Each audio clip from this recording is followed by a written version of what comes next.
शुरू करते हैं आज का लेसन।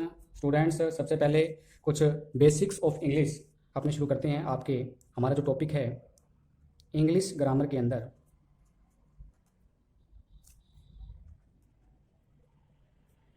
इंग्लिश ग्रामर में कुछ बेसिक कंसेप्ट हैं। इंग्लिश ग्रामर में बेसिक कंसेप्ट, सबसे पहले बात करते हैं letter. What is the letter? अक्षर क्या है?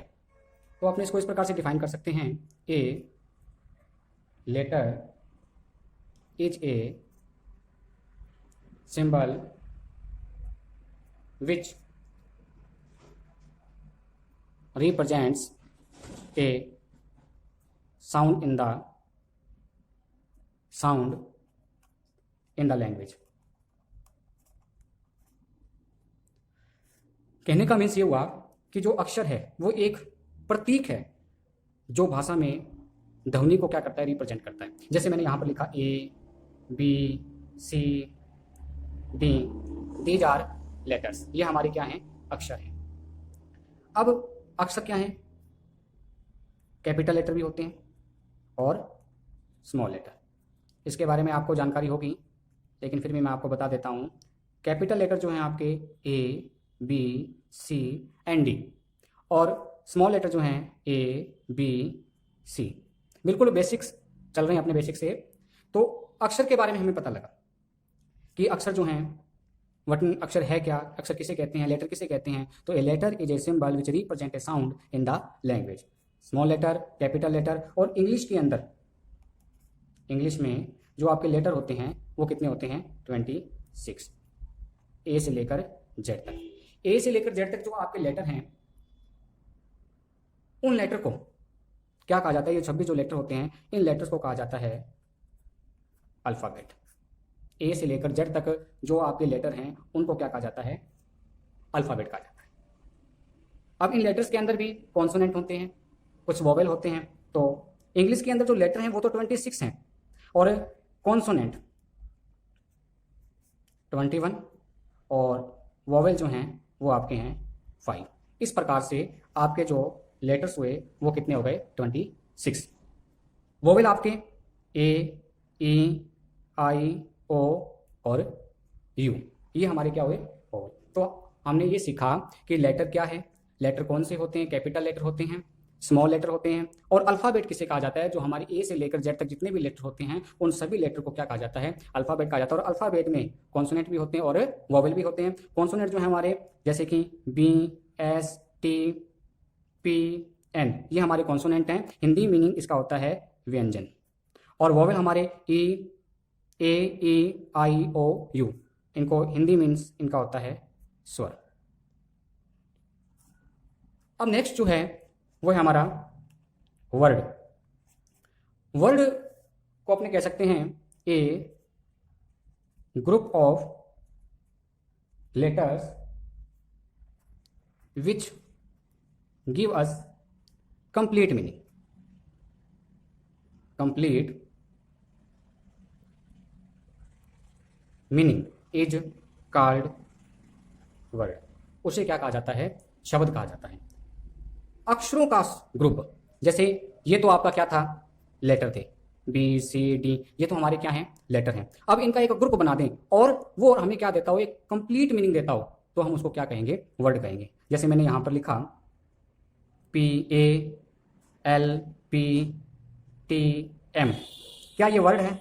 नहीं, ये हमारा वर्ड नहीं है, क्योंकि इसका कंप्लीट मीनिंग नहीं है। लेटर्स का तो ये ग्रुप है, बट इसका कोई कंप्लीट मीनिंग नहीं है। हाँ, मैंने इस प्रकार लिखा ए, ये हमारा क्या हुआ? लेटर। मैंने लिखा A double P L E, इसका मतलब ये हमारा क्या हुआ? एक कंप्लीट मीनिंग देने वाला क्या हुआ?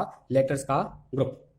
तो हम इसको क्या कह सकते हैं? इसको हम वर्ड कह सकते हैं, क्योंकि इसका अपने आप में एक कंप्लीट मीनिंग है। तो वर्ड के बारे में आपको पता चला।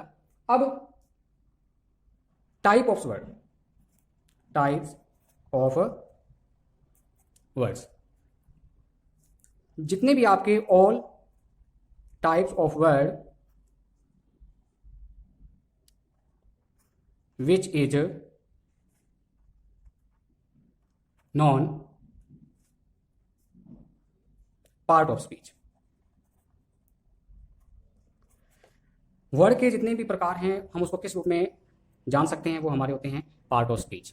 जैसे आपने कुछ क्लासों में पढ़ा होगा पार्ट ऑफ स्पीच के बारे में, उसका मैं अलग से एक वीडियो आपको कंप्लीट बताऊं, लेकिन थोड़ा सा यहाँ बेसिक बता देता हूँ पार्ट ऑफ स्पीच क्या है।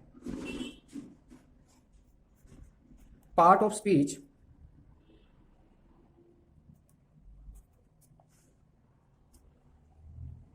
There are 8 part of speech in English.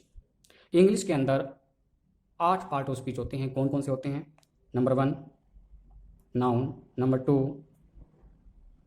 Pronoun, number 3 verb, number 4 adverb, number 5 adjective, number 6 preposition, number 7 conjunction और नंबर 8 इंटरजेक्शन। इसको डिटेल में अपने नेक्स्ट वीडियो में पढ़ेंगे, अभी हमारा बेसिक चल रहा है। तो ये पार्ट ऑफ स्पीच, जैसे नाउन का मतलब आपको पता ही है, संज्ञा, प्रोनाउन सर्वनाम, वर्ब क्रिया, एडवर्ब क्रिया विशेषण, एडजेक्टिव विशेषण, प्रीपोजिशन जो है वो अपने को एक रिलेशन बताते हैं, कंजक्शन किसी दो सेंटेंस को जोड़ना, और इंटरजेक्शन जो होते हैं अचानक से हमारे को कोई फीलिंग हो उसको हम क्या कहते हैं? इंटरजेक्शन, या हम इसको, इसका जो दूसरा नाम है वो अपने एक्सक्लेमेटरी भी कह सकते हैं इसको। अब हमने वर्ड के बारे में पढ़ा, नेक्स्ट जो हम हैं वो हम पढ़ेंगे सेंटेंस।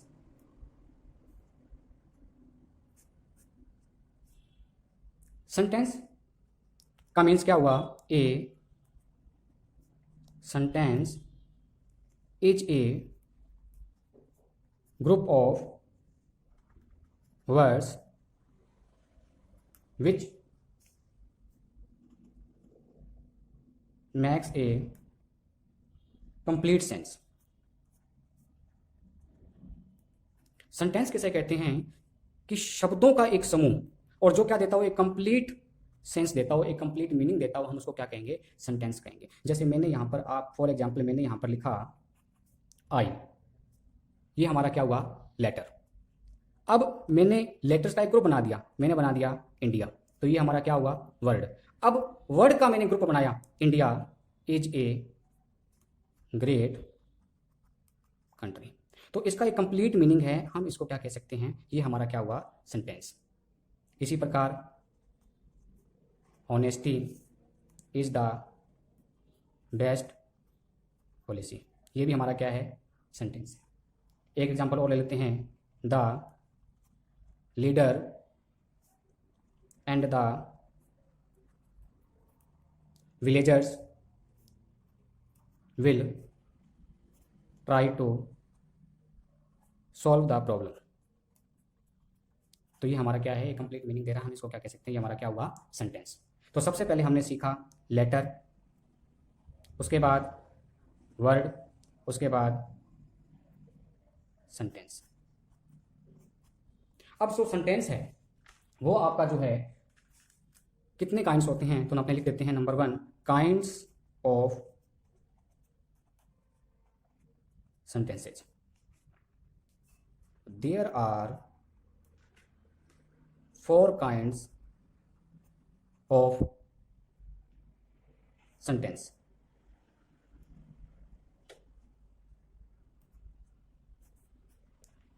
सेंटेंस के जो काइंड है वो है 4। Number 1 assertive, number 2